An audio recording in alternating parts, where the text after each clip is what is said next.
It's Lieutenant Colonel Aaron Crowell, Aaron Crowell. I'm the newly appointed Assistant Chief over the Support Bureau. We ready? All right. Good afternoon. I'm here today to provide some information on the 3 homicides that occurred Sunday evening going into this morning. Obviously, that's not the way we want to start off the new year. We're in the very early stages of these investigations, so the information I have today will be very limited, just to provide you an overview of what those incidents were. At the end of this, I'll answer whatever questions I can, but just keep in mind, we are very early into this. There's not a whole lot I'm going to be able to share on any specifics to the investigations. So on January 1st at approximately 9:30 p.m., LMPD's 2nd Division responded to the 1800 block of Galbert Avenue on a shooting. Officers discovered an adult male in his 30s down outside with multiple apparent gunshot wounds. That individual was pronounced dead at the scene by Louisville Metro EMS. Short time later, at 11:53 p.m., LMPD's 4th Division responded to a report of a shooting in the 400 block of East Oak Street. An adult male in his 20s, suffering from multiple gunshot wounds, was transported to University of Louisville Hospital, where unfortunately he passed away from his injuries. And then approximately 1 a.m. on the 2nd, this morning, LMPD's 5th Division responded to the 1600 block of Beechwood Avenue on a report of a shooting. An adult male in his 30s was found to be suffering from multiple gunshot wounds and also was transported to University of Louisville Hospital, where he also passed from his wounds.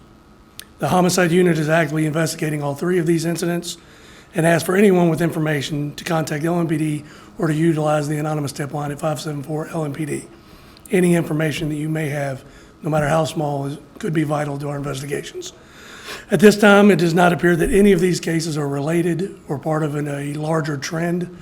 We are very early into the stages of the investigation to say that definitively. They're geographically very spread out. The individuals, we don't see an obvious correlation to those individuals or any ongoing crime trends that we have at this point. We will make an update as the cases develop or if that information changes. I will take any questions you may have, keeping in mind that there's very little that I'm going to be able to share that at this point of the investigation. Was the man at Oak Street, was he found in that white SUV? He was in a vehicle. I don't know that we're going to discuss the type of vehicle or any specifics about it. I just saw the picture of it. He was in a vehicle at the scene, yes, sir. Are there any updates on suspects or arrests? No, not at this time. We have leads in multiple cases that we're working, but nothing we're going to discuss at this point, make public. How frustrating is it to start the year off with 3 homicides in just 2 days? It's unbelievably frustrating. It's very disappointing.